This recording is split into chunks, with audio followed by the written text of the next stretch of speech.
You are welcome to Sonex Solution, and this is one of the things we'll be discussing today.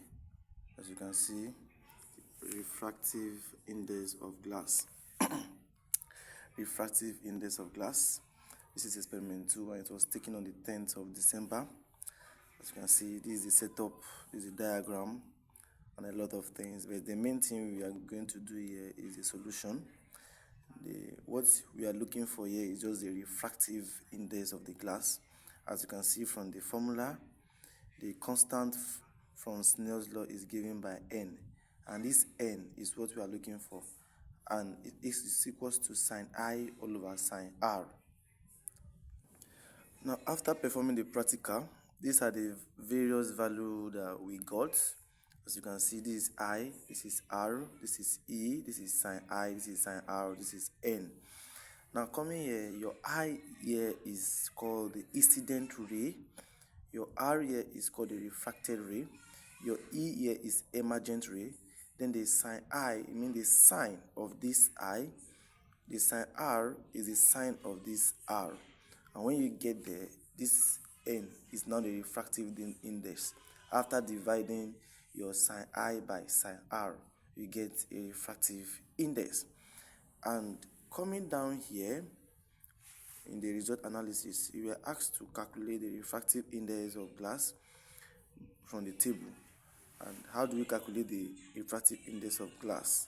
This is number 1, that is N1, that means under the column, under this is 30 and 31, this is the sine.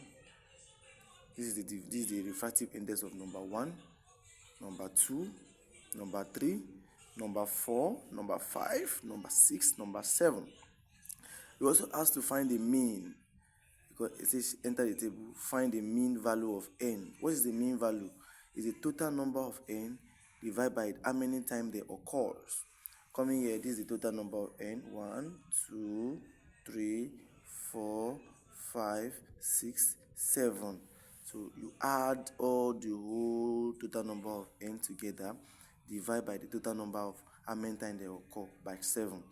And when you do that, this is what you are going to get. Then, number 2 says, plot a graph of sine I against sine R. Plot a graph of sine I against sine R. Now, this is the graph.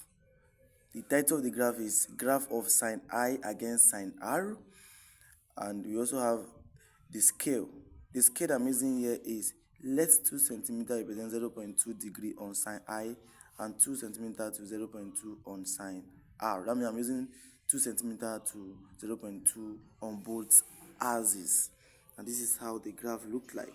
Look at the point, look at the point, the point, and all that.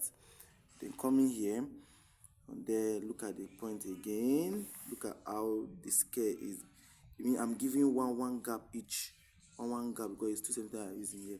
This is the point. This is sine R. This is sine I. And after that, we are asked to find the slope. This is how to find the slope. Hope you can see the way the slope is. Look at it very well. You have taught that in maths. So you can know how to find your slope after plotting the graph, and after then, this is the calculation of the slope. This is how the thing entails.